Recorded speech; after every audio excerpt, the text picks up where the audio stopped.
Vous avez peut-être vécu en direct ce grand moment du soccer féminin. C'était samedi soir, la victoire du Rise de Vancouver en finale de la Super Ligue du Nord. C'était un moment historique parce que ce sont les débuts de cette ligue professionnelle de soccer féminine qui a maintenant 6 équipes au Canada. C'était incroyable, enfin, avoir une team pro de soccer ici à Vancouver et du Super League du Nord pour la première fois. Alors, c'était une saison comme je n'ai jamais vu d'être là dès le début et faire partie d'un événement historique. C'est super.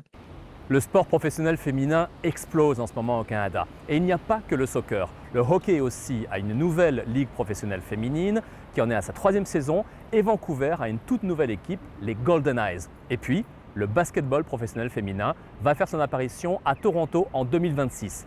Alors on s'est demandé pourquoi est-ce que le sport professionnel féminin est si populaire en ce moment au Canada.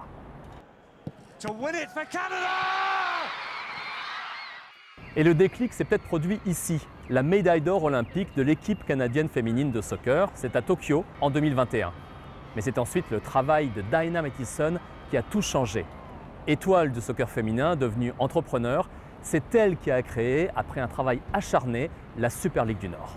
In the past, there were so many myths and biases against women's sport, and just culturally, we weren't ready for it. But out of COVID, we just went ahead and started building an industry here in Canada ourselves. Le sport professionnel a besoin de leaders qui inspirent, comme Christine Sinclair ou Marie-Philippe Poulain. Mais c'est aussi une entreprise qui brasse des millions et qui a besoin d'investisseurs. On parle d'émergence des talents qui deviennent visibles. Cette visibilité-là, bien, ça l'amène justement la meilleure connaissance du sport féminin.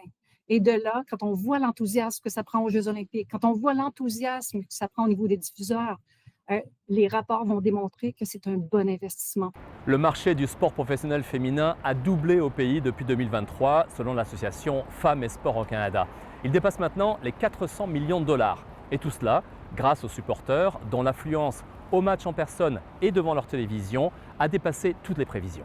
Canadians love women's sport. They're already significant fans of women's sport. They're demanding more. Oh, and by the way, they're also affluent, educated, very diverse. Ce public familial qui achète des billets de saison et des chandails est là pour rester, selon plusieurs études. Et Diana Matheson répète souvent que l'explosion du sport professionnel féminin, ce n'est pas un moment, c'est un mouvement qui va inspirer les nouvelles générations.